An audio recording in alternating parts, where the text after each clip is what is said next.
इसको अब हम ऐसे ऐसे ऐसे ऐसे को क्या कहते हैं, जिसको क्या नॉट्स लगा रहे हैं, इसको हम नॉट्स लगा देंगे बिकॉज पता नहीं क्यों बट नॉट्स लगाना इम्पोर्टेंट है क्योंकि शेप नहीं आएगी फिर आई गेस ये वजह दे देती हूँ। और ये और फिर ऐसे करके ऐसे इसको क्या कहते हैं एग वॉश करना। ये मेरे से नहीं होते ये वीडियोस वाले काम जी।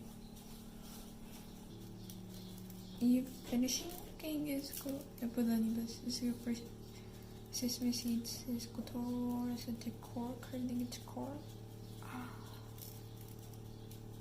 दूसरी ब्रेड तो नहीं बन रही।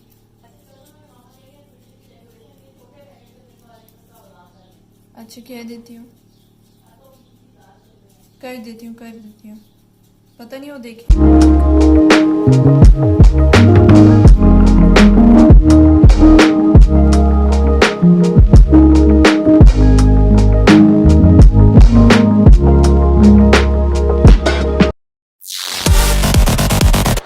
Audio Jungle.